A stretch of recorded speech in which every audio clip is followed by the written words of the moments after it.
Hello, hello, and welcome to Off the Grid.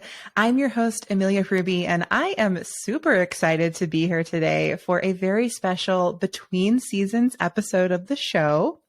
If you're new to the podcast, welcome. If you're a longtime listener, welcome back. We are currently on break between seasons 1 and 2. We wrapped up season 1 in August. We won't start season 2 until next year, but I wanted to have a really special conversation and I wanted to share it with all of you. So we're back, baby. Sort of briefly for a minute. If you're just tuning in for the first time, I do want to let you know that we have a great free resource for you called the Leaving Social Media Toolkit. It includes my top 3 tools that helped me leave social media, that helped our lovely guest today leave social media. And you can head to the show notes right now and grab it for free. So go there, grab that link. All you got to do is drop your email address. You'll get it automatically. And then stay tuned because today we are going to have a really amazing conversation with Deanna Joy. So Deanna's joining me today as a proud, multi-passionate creative, life coach, speaker, freelance writer, and host of the Multi-Passionate Mastery podcast, who recently left social media. So I'm so pumped to have you here today, Joy. Welcome to Off the Grid. Thank you so much for having me. I'm so excited to be here because, first of all, I'm a huge fan of the show and your work in general. And secondly, I might be the poster child for following step by step exactly how you've laid out leaving social media. And when I say every part of my life has gotten better since I made my exit, I'm not exaggerating. So I'm here to thank you and celebrate your work and just so excited to chat today. Well, I'm so excited to share your story with everyone listening because I know you're going to inspire lots of folks who've tuned in. I mean, you've inspired me even in how you've done this. And there have definitely been things you've done where I'm like, I should have done that when I left social media. So, we'll just like mutually adore each other for the next 30 minutes. That's the episode, folks. To get us started, can you just tell listeners about yourself and your business? Yeah, so I'm a life coach for multi-passionates. I love to help my clients finally break free from that pressure of wanting to do all the things at once. So I have clients who are across various industries. They all identify as multi-passionate, and they have a lot that they would like to accomplish in this one lifetime. They have a lot of things that they want to do, but unfortunately that comes with a lot of drawbacks. It can come with decision fatigue, it can come with burnout, and it can come with tons of second guessing, which takes a toll on confidence and so many things. So we use a method inside of my program to eradicate all of that so that my clients can know exactly what to start with first, what to do next, and then use their brilliance for expressing themselves as multi-passionates instead of constantly having to problem solve in those areas. So I love what I do so much. It's really fun. And I'm also the host of the Multi-Passionate Mastery podcast. That is kind of my playground and where I share tons of free tips and advice for anyone who identifies as multi-passionate and wants to know how to go about thriving as one and unlock what I like to call multi-passionate mastery, which is kind of a witty play and like a FU to the idea of being a specialist. So it's like saying, instead of striving to be a specialist, what if we decided to be masters at being multi-passionate? So that's a really fun part of my life as well. Oh, I did not know that's how you thought of it, which I love because I have long-term been like pro generalist in like contrast to specialist. I've always, I think, kind of coming out of particularly the first podcast I ever launched when I hosted 50 Feminist States.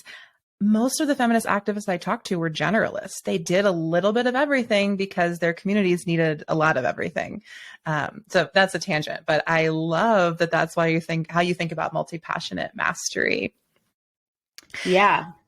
Yeah, it's so exciting. And I think more people should be supported in being holistically themselves, not just one part of themselves. And that's the magic of your work, I know. Yes, I agree. Thank you so much. Of course. So we've kind of heard who you are and who you serve. Let's go into your relationship to social media. So like, take me back to the beginning. How did you get on social media? Where did you start? And then give me that journey to like the moment when you decided it was time to leave? So I started social media with Instagram. So as we're talking about social media, the platform we'll be referring to today is Instagram. I didn't really get into any other platforms. And I started my Instagram when I started my blog. And so this was back in 2017. And I would call it more of a personal blog. This is when I was coming into my own and realizing that I am a multi-passionate, and then I'm going to have to figure out how to make that work, because choosing one thing was not working. It was too painful for me.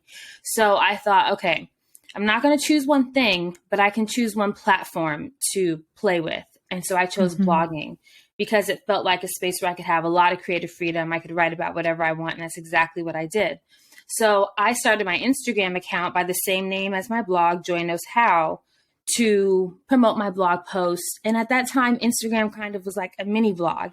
There was one night as I was contemplating all the changes that had happened on social media, where I actually scrolled all the way back to the beginning, and I was reading my captions, and I was just like, whoa, what was this? I wasn't giving like, here's 3 tips and this and that. I was just basically journaling all my captions. Yeah. So that's how I started off on Instagram. It was like, well, I have this blog, and this can be another place to share. And I pretty quickly grew a community there. There weren't a lot of people, and still aren't that many people, advocating for multi-passionates in the way that I do every single day. So it was really fun to grow a community there. I met a lot of great people. I sort of became like collaboration obsessed, to the point where it was kind of infringing on my ability to actually get things done. But I just love collaborating with people, and met a lot of people. And that was when Instagram was really, really fun, and really felt like more of a communal space. And then I think we can all recognize there's like this point where it shifted. I don't know exactly what happened, but something happened. Maybe it was when TikTok was coming out underground or something, and it got out into the ethers, and I don't know what happened exactly, but there was a point where Instagram shifted, and it became more about like, here's what you have to do to provide value to your potential clients on Instagram. You need to give this many tips. You need to have this many value posts. Wait, you should actually sell in every post. You should do this. You should do that. And so it started to become a bit tiresome with trying to figure out what my presence on this platform would look like in relationship to what snowballed into a coaching business.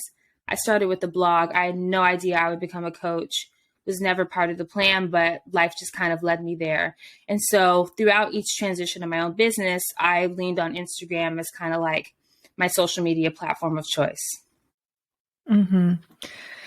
Yeah, I think a lot of listeners can relate. Like, I find that was my journey as well. Like, Instagram was my platform. I used to love being there. Like, I have spent a lot of time on Instagram for a long time. And in the beginning, I loved it. Like, in the beginning, I was wholeheartedly enjoying myself, making friends.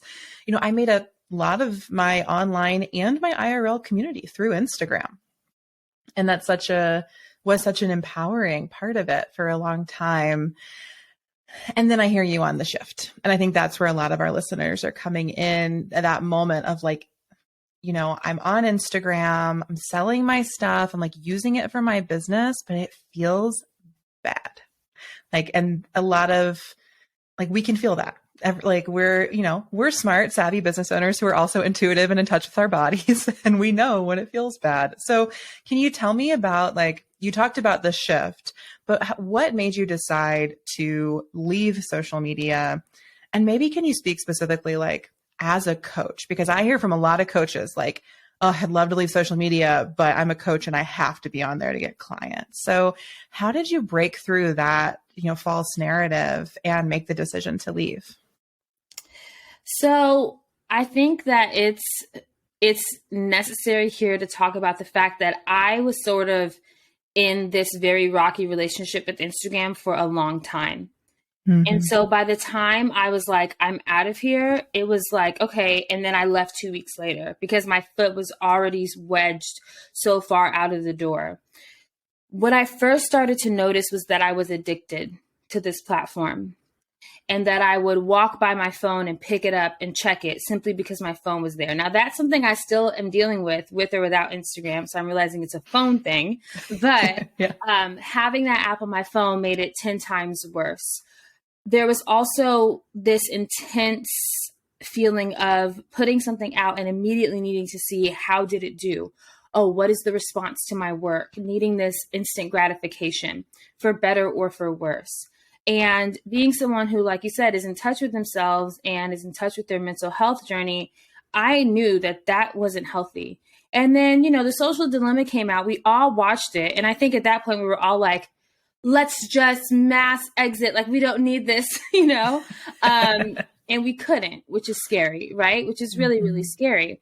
So I would do these kind of like, what is it called? A sabbatical or whatever, like a hiatus. I would take space away from Instagram, and I would do it very publicly. I would say, hey, this is my last post. I'm taking a month off. I need a break from this space. And then I would delete the app for a month. And I would have to drag myself back. So this is like a couple years ago now. And I would feel this feeling of social media time is so different than regular time. Being off of it for a month felt like I was gone for 6 months. So that was really interesting to me, the pace, the speed at which social media moved. And then when it was time to come back, I would feel this sense of dread. Like, I don't want to go. I don't want to go back there. I don't want to go back. But I did. I kept going back. And then I would create new boundaries. Okay, well, I'm going to delete the app every weekend. And so I did that for a while. And all of these boundaries that I attempted to put in place, and I've heard someone say this on your podcast before, it's like, or maybe you said it, but if you have to put that many boundaries in place, at some point you realize maybe the relationship just isn't working, and as a whole. And so, I'm someone who has always also had an email list. From the day I started my blog, I also had an email list. And I love sending emails. It gives me almost the opposite feeling of writing a caption on Instagram. I love long form writing. And there was a point last summer, not this year, but last summer, where I received what I would call like a download. And there was a voice that told me to write. It was like, you need to be writing. You're a writer, so go and write. And I heard that voice and I thought, okay, I'll do that. And then I did it on Instagram. I was like, all right, I'm going to get way more into my captions. And I'm just going to pour more of myself into these 200 characters or whatever. And it took me a year to realize that's not what the voice was meaning. It meant to actually write. And so I reached this place where it wasn't only that I wanted to leave Instagram. I could feel that, first of all, when Reels came out and then they started saying, so video or else, I was just like, okay, I don't know how I'm going to make this work for me. And my first reaction was to fall in line and start cranking out a bunch of content. There's maybe 1 week of the month when the moon is waxing where I feel like being on video. All the other times, I do not want to be on video. I'm not a video person. So that felt like I was really pushing myself, and not like, oh, edge out of your comfort zone in a good way. It felt like I was dance monkey dance for this platform. And so all of these things started giving me a lot of pause. So that's happening, over here. And then the other side is that I have these other outlets that I can feel require nurturing. I know that I'm a writer. I know that I have a lot to say. I know that it feels better to share content with folks who are available to hear what I have to say. And I don't want to compete with really, really short attention spans and scrolling and hoping someone's going to read my caption and hoping the image is captivating enough to quote unquote stop the scroll. So I was met with this intersection of, what does it look like for me to sustain my business in a way where I'm still honoring myself, right? A lot of the work that I do, even though I talk about priorities and helping multi-passionates to focus and things like that, it's rooted in deep, deep, deep self-acceptance. So it's important in every area of my life that I model that first. So I started grappling with all these questions, and then I found Off the Grid.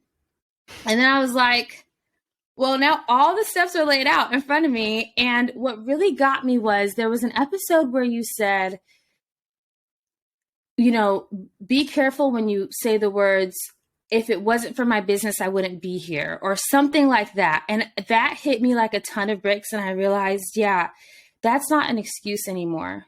I can choose how to do business. But I will say it was from listening to Off the Grid, from downloading the Leaving Social Media Toolkit, from putting my ideas in there, from starting to get the wheels turning, going to the refresh. I actually had already decided that I was leaving by the time refresh started, but it just magically lined up to be the same week I left Instagram. It was like, oh, heavens opened up. But it was deciding and, you know, knowing that you did it and it worked for you just gave me this confidence. And honestly, to be honest, I'm not a coach who's like, oh, I can't leave Instagram because my DMs are so popping. I can't leave Instagram because the return on investment is just so high. I really wasn't getting that many qualified leads from Instagram. I was having conversations with folks in the DMs and they were going nowhere. I was having conversations with folks in the DMs and they would just say, yeah, sounds good. Can't afford it. Right. And then ghosting me in the conversation. And I'm not someone who's I will follow up, you know, a couple times, but I'm not going to like chase after that. I'm not going to keep going. So I also didn't feel this attachment or a lot of scarcity around, oh no, I might lose my clients. I more so felt like I'll probably grow my email list. You know, I would love to make sure everyone knows where they can still find my podcast. I'm going to start writing articles here. And as I exit, I'll let people know they can read my articles there. So that was more of how I approached it. I really took it from an abundance mindset that I wasn't losing anything. I also told myself all the cool people I'm going to meet on Instagram, I already met. And that was very helpful. I was like, all the cool people I'm going to meet, I already met, and I have their emails or their phone numbers. So I'm good. And I really took an abundance mindset of doing something that feels this aligned can only work out for me. There's no way that this doesn't work out. And from there, I just started planning my exit. I made a bunch of cute ass graphics. Like I posted in my stories every day, letting people know where they could find me after I left. Countdown timer, got my highlights ready, got my final post on my feed. And I remember the last day I left, I posted a reel and I was like, this is my last post. Here's what I want you to remember me for. And I just kind of poured my heart out and I was like, all right, you know, join my email list. Bye.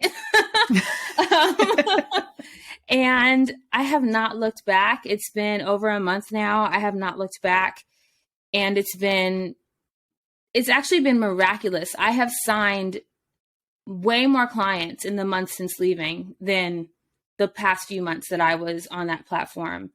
My mental space and the space that I have for creativity, for long form regenerative content has expanded times 100,000. Just the fact that I'm not walking through the world thinking about what I have to post on Instagram next, or whether or not I made a reel this week so that I can stay relevant. It feels like I've eliminated so much frivolous activity from my highly creative functional brain that had no use really being there in the first place. So it's like level unlocked is kind of how it feels. Yeah. Oh my gosh. I just like so many things you said. I just like literally want to like insert applause sound effect here because you just so many like profound things that you just shared with us that I want to try to recap and remember and bring back.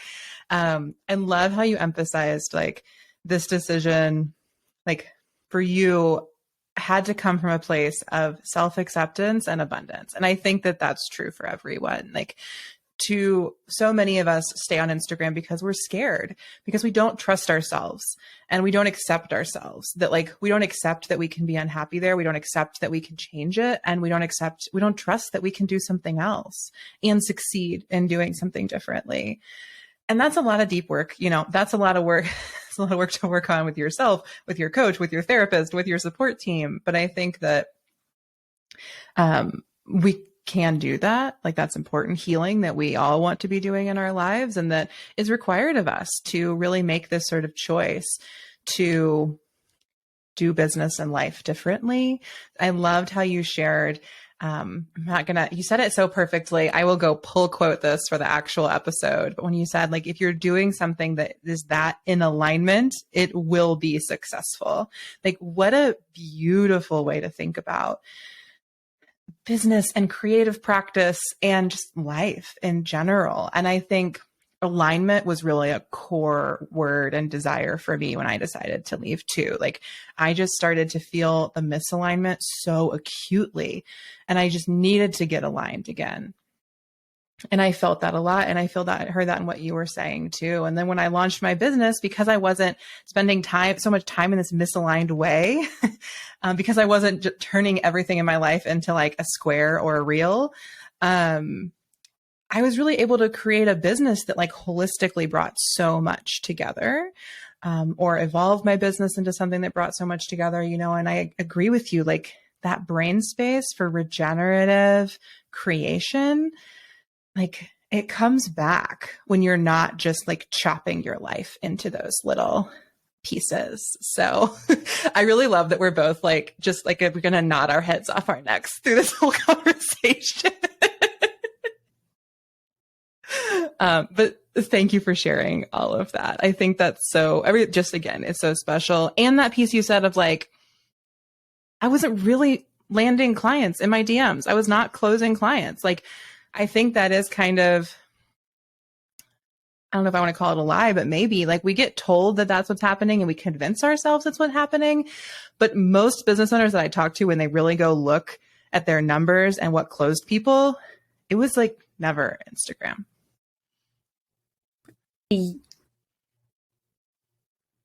Yeah. I'm so glad that you actually brought up therapists, because I want to add one more thing to my leaving Instagram story. I was in a therapy session and we were talking about self-care and this and that. And I said, well, one of my things for self-care is I'm only going to check Instagram once a day. And I've deleted the app from my phone and I now only have it on my iPad.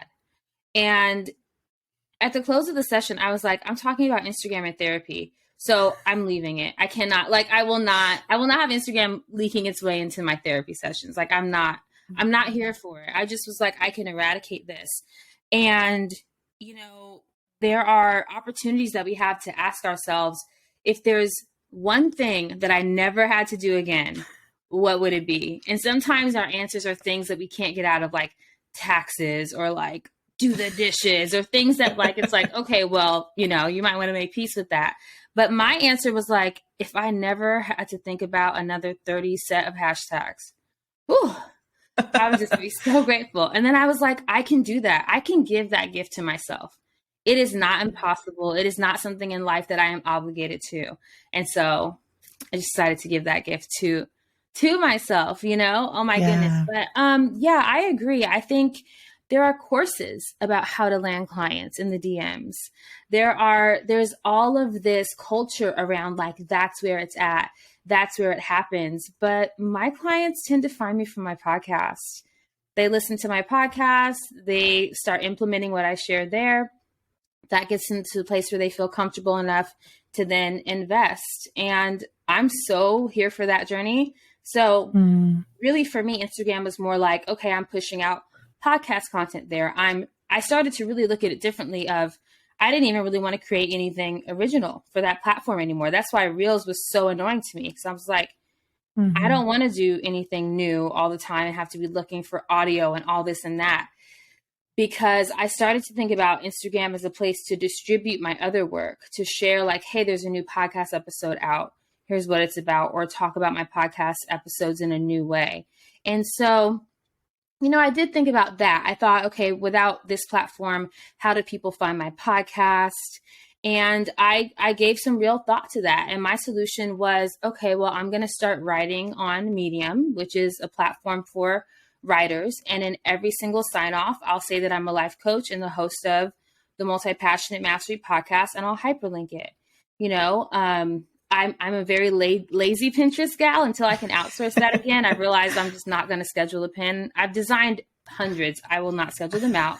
It is what it is. But Pinterest is available as well, as a place for people to find podcasts. So rather than think about, well, how am I going to land clients? I mostly thought about how am I going to continue to have awareness about my work. And after I had those questions answered, really it was through the Leaving Social Media Toolkit, I was able to just kind of brainstorm and plan in that space. After I had those answers, there were just no excuses. It was like, okay, well, all of this is figured out. Let's just go. And then I had the refresh right after, which just like tied everything in this beautiful bow and then brought community into it and really helped me to see that there are so many other people in this space, and some folks aren't quite ready to leave and to make that exit, because we have this thought that, like, if you're not on this platform, you somehow don't exist anymore. And that's so scary and terrifying, but that is really how it feels for a lot of folks. You know, there's a lot of fear, like on day one, we talked a lot about fear, and there's a lot of fear, legitimate fear of walking away from that platform and feeling like you're either being abandoned or you're abandoning someone or some part of yourself.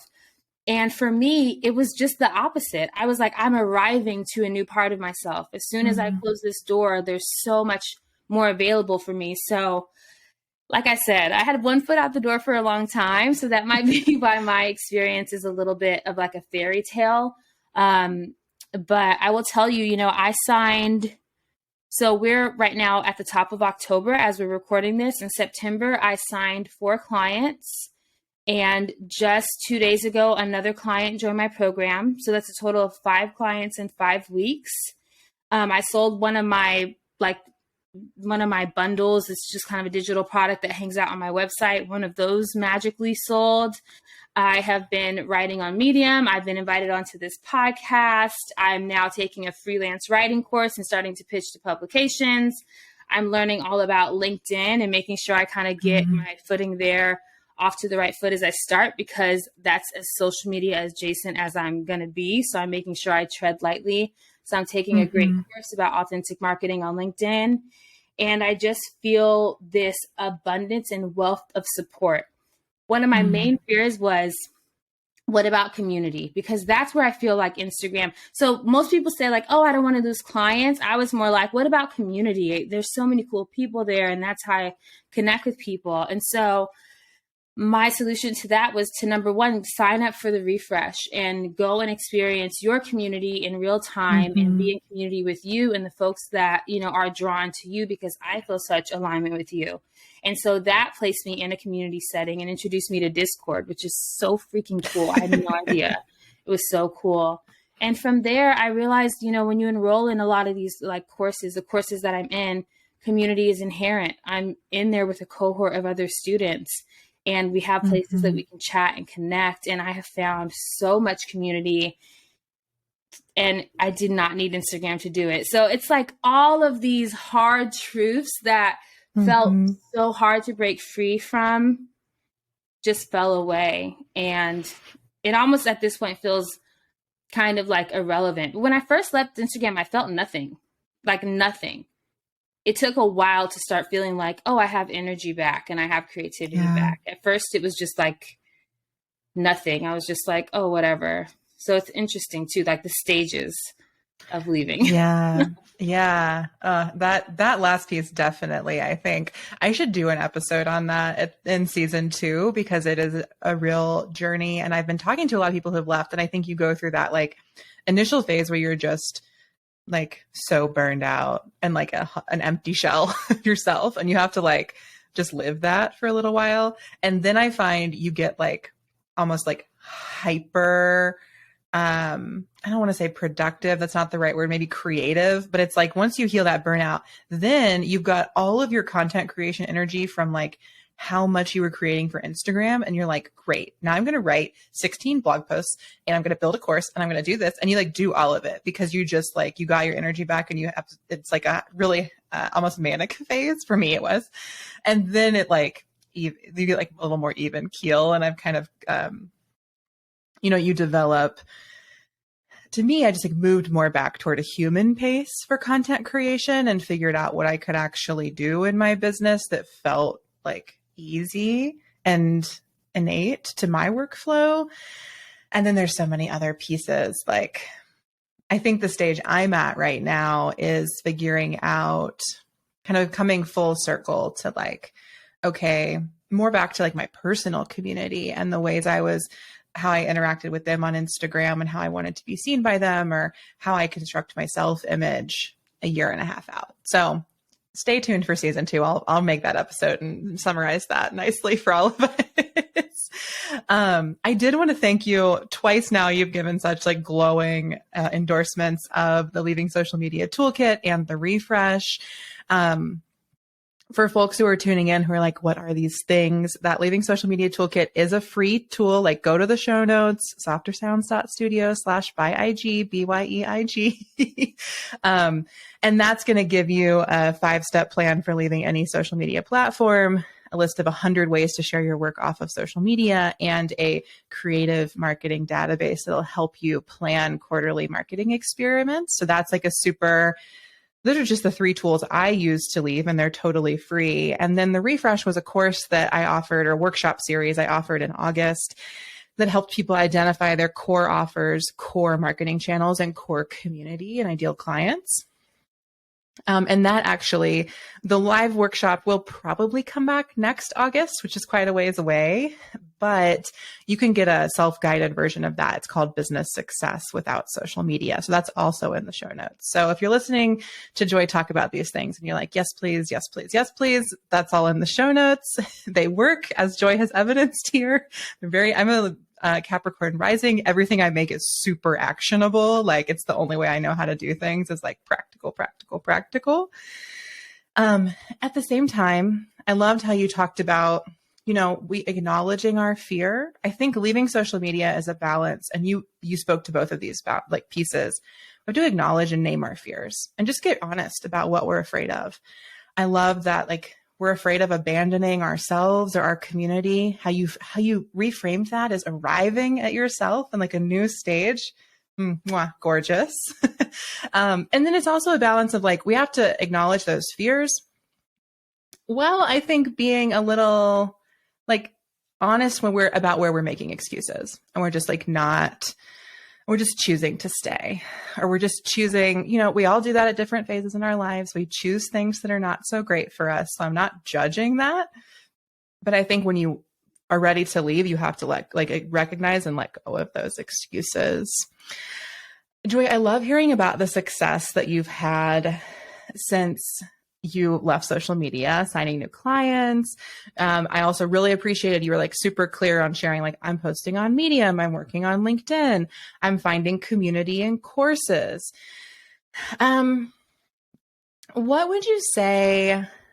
I guess I have kind of 2 questions. Like, one, could you tell us a little bit, like, what are your core offers for folks tuning in who are like, okay, she's selling stuff, but like, what is it? You mentioned a bundle, you mentioned a program. Can you like give us a little more about that? And then,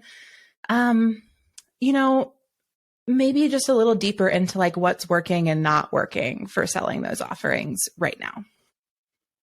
Sure, I would love to. So my core offering, my main offering, is my flagship group coaching program, and that's called Prioritize and Thrive.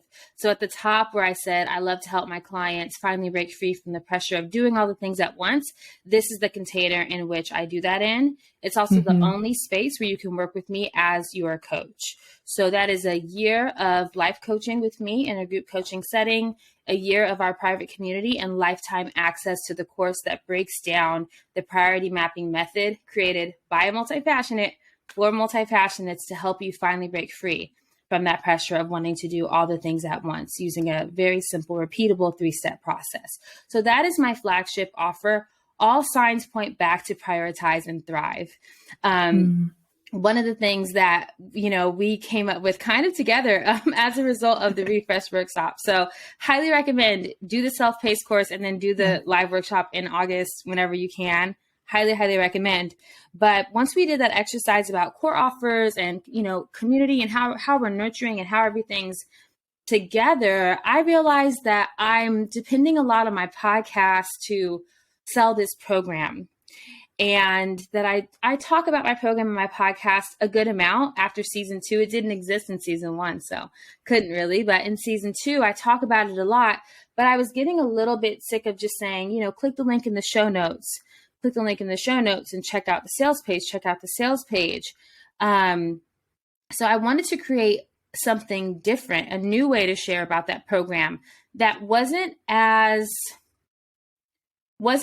kind of upfront as my webinar. So I do have a webinar funnel that I have been refining, and that's why I signed so many new clients, because I redid it and it's converting a lot better now. And I had the energy to do that because I wasn't on social media. So I do have a webinar funnel, so I should say that. But there are some people who don't want to sit through a training, right? So when you're thinking about the different calls to action, for me, I often say, if you're interested in Prioritize and Thrive, a great place to start is my free training. And I started to think about just different learning styles and neurodiversity. And there are some people who immediately watch my free training and just check out, who are like, I'm not going to make it through. I'm not going to watch it. Like, I don't want to sign up for it. So I started thinking, well, how can I engage more people with different learning styles and just different ways of absorbing information?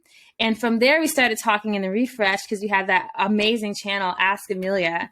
And so I was like, hey, I don't know. I want to do something different. And we started thinking about maybe there's like a downloadable info guide or something like that where people can find information about the program, but it's not necessarily just like clicking a sales page. So then I thought, okay, what if I make a digital magazine called Thrive Guide that's inspired by my coaching program, but kind of repurposes some of my work? Again, I'm in this phase of my life where I'm acknowledging I'm a writer.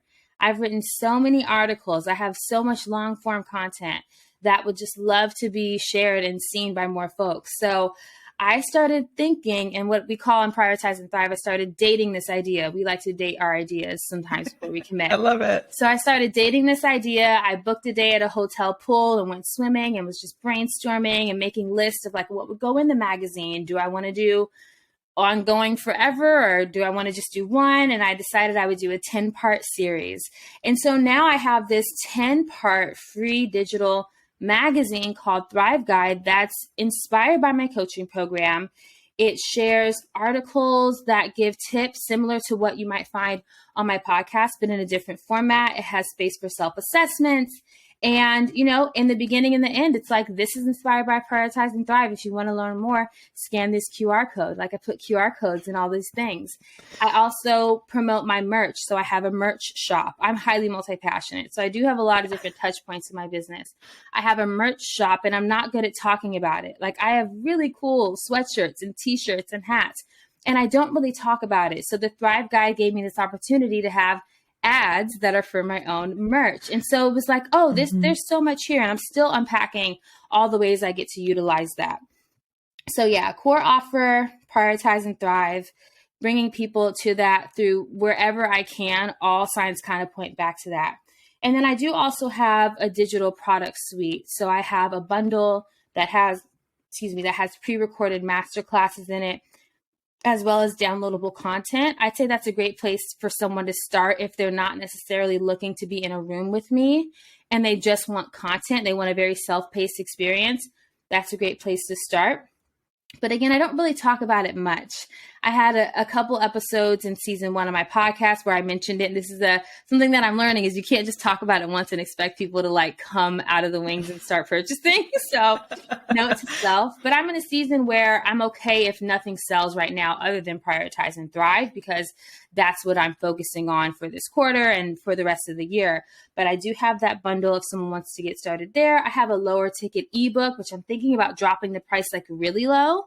And making it like from a $30 purchase to a $12 purchase, just because I'm realizing I'm learning a lot about pricing and like what feels generous and what feels good versus just what I've been told to do. So I'm playing with that a little bit. And I have a course, which is kind of the next step for folks after Prioritize and Thrive. And that is a project management course for creatives. So my last 9 to 5 before I went all into my business, I was a project manager at a very fast-paced startup. And I learned how to project manage a very large team, multiple accounts, multiple clients. And when I left that job, I did a whole assessment of like, what parts of this experience do I want to take with me? And I was like, project management. And people are often like floored at how organized I am and how much I'm able to get done, being a highly multi-passionate person. Part of that is I know how to prioritize. and focus. And the second half is I project manage the shit out of myself. And I know what actually goes into something. I know how to create subtasks. I know what my deliverables are. I have this language of project management, which as a multi-passionate has served me so deeply. So I poured all of that into a really fun, colorful, vibrant, easy to follow course for creatives. So folks who want that but don't want to be bored to tears learning about it, that's something that I have as well. And I don't know what will come next. I'm pretty focused on Prioritize and Thrive and creating an even more amazing community in that space. Also, my podcast is just like my baby that I love so much. So I know I'm going to spend a season really growing that and getting into all that. But yeah, that's kind of the ecosystem of my world. But I would say, even though I have a lot of offers, I'm not in this space yet where I have like a evergreen funnel for each offer, or I don't talk about like one offer for this quarter or one offer for that quarter. I allow my offers to kind of emerge from me as they do.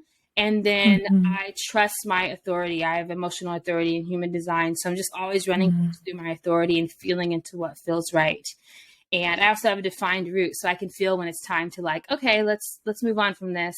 I can feel that usually. So yeah, just kind of playing in this space of kind of surrendering to this flagship, which would have been really hard for me to do a while back, but I'm in the place where I just trust it, and my clients are making such beautiful strides that it's hard to not want to just double down on it constantly. Yeah. Did I answer your question? I feel like Definitely. Yes. No, that was perfect. I think you said so many things. I'll just kind of touch back on for folks. Like, I love, your whole approach to business just feels so playful to me. Like, you really you experiment, you have fun, you enjoy it. And I think that's so obvious. I love that you have a suite of offers, or I like to call like a core offer constellation, but you also have the one core offer. You're like, I have this flagship program. That's the program. You have the things you've built around it. And I think that's a great constellation for a coach specifically, is to be bringing people in that way, while also still serving your multi-passionate self. That's like, can't just do one thing ever. So like, don't make me. I also think then like, you also have a constellation of marketing channels. You've got your podcast. Earlier, you talked about your podcast as a playground, which I loved.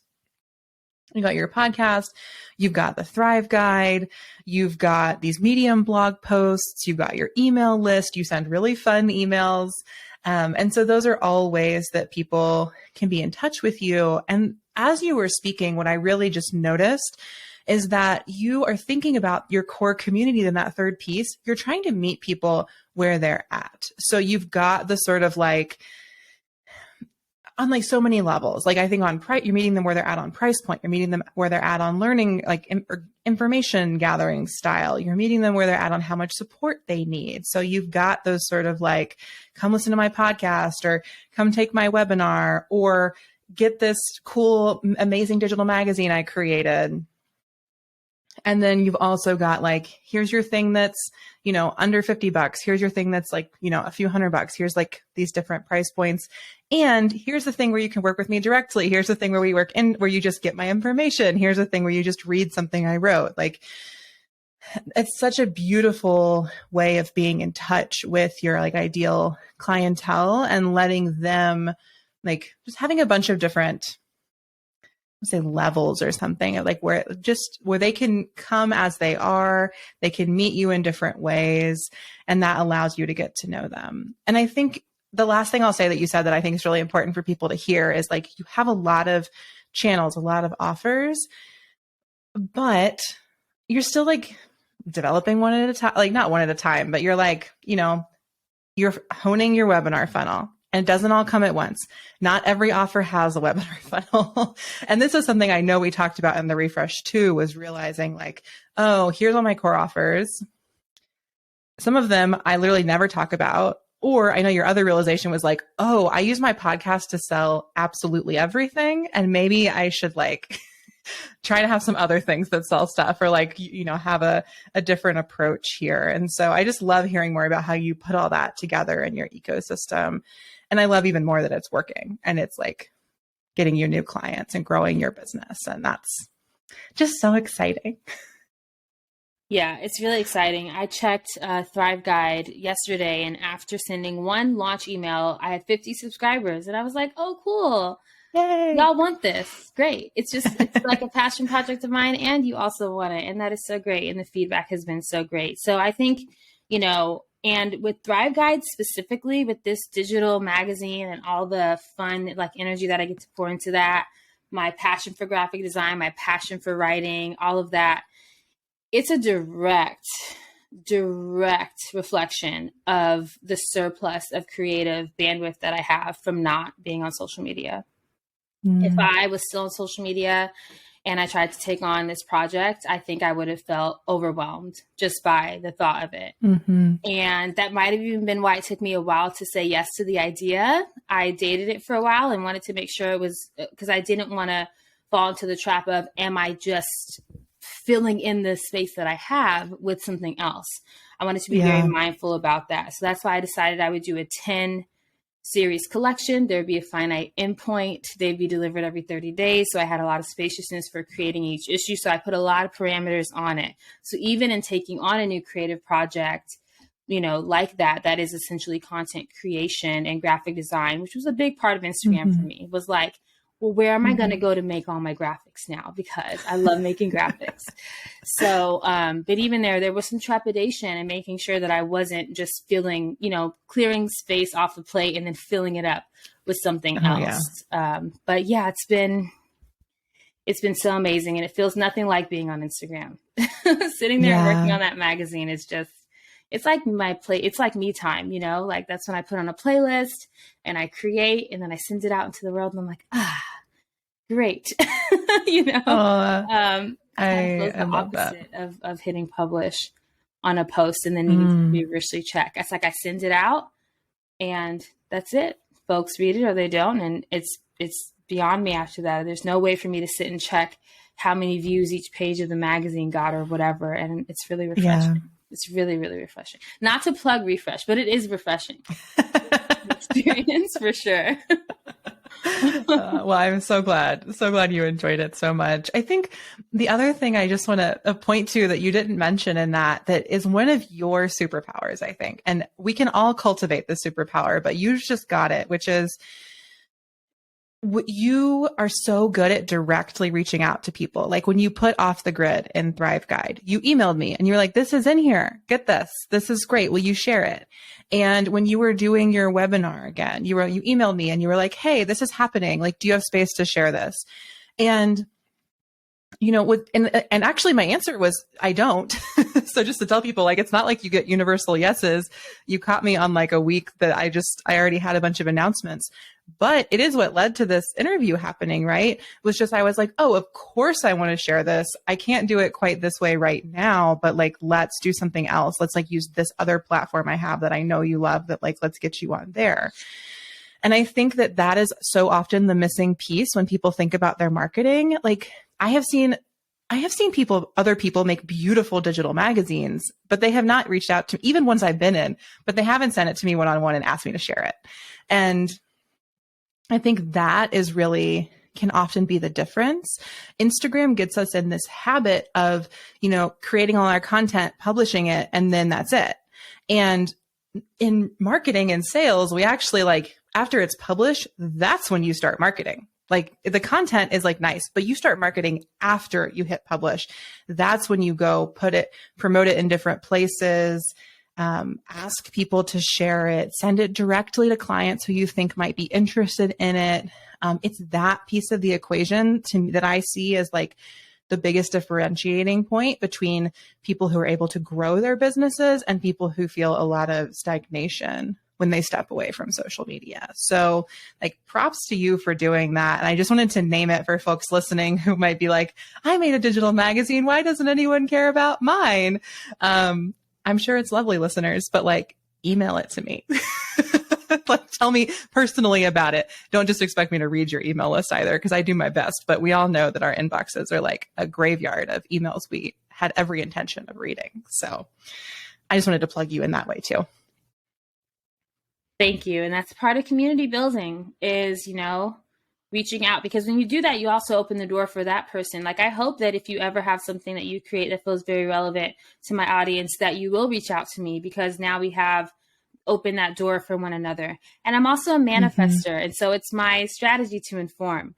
So I know that life goes better for me when I inform. And I've adopted that as a way of life. So that's another part of it. But, being someone who is really intentional about community, part of it is reaching out and saying, hey, like, love your work, want to get together and co-work sometime? Or, hey, I'd love to feature you in this, or I already featured you, I didn't even ask, but here's what it looks like, or whatever. So keeping that in mind for anyone who's like, oh, but I don't want to leave Instagram because the community on there, DMs are cool, but people do check their emails as well. And there are other ways to connect. So I do hope that that's encouraging for someone. And I appreciate that acknowledgement. Thank you. Yeah, you're very welcome. And I appreciate that you brought it back to human design too. There will be an episode in season 2 on human design and marketing your business, because I've also felt that a lot as a generator, where I'm supposed to wait to respond. When I create things that no one has asked for, they are not as successful as when I create things that people have asked for. Off the Grid included. I didn't make this podcast until like a number of people had asked me to create content around leaving social media. And I was like, all right, I will respond to this. And so I think for both of us, it sounds like learning our human design and our strategy particularly is just really helpful in how we market our businesses. So we'll talk about that in season 2, folks. Make sure you stay tuned. Next year. It's not coming till next year. I'm really sorry, everybody. I don't have the energy in Q4, but it will come back. Joy, thank you so much for everything and your time. Can you just wrap us up by telling folks like how to get in touch with you, how to find your amazing coaching program, and anything else you want to share today? Absolutely. So if you're listening to this or watching this, then I know that you are a podcast lover. So come hang out with me on my podcast. It's called Multi-Passionate Mastery. You can start from episode 1, or you can just jump right in wherever we are. If you are multi-passionate, I promise you will resonate with it. And hopefully it will become one of your mainstays on your podcast feed. I would so love that.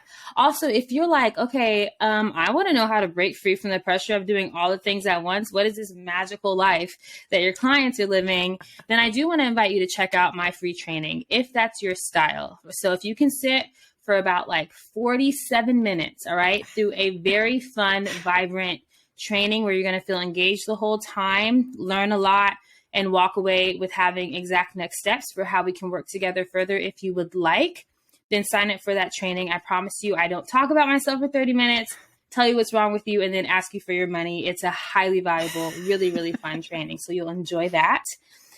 And if you're like, I don't want any of this, but I need my hands on the digital magazine because like clearly I need to see what this looks like, you can subscribe to Thrive Guide today, and you'll start at volume number 1, and you'll get a new volume delivered to your inbox every 30 days until we hit our 10th installment.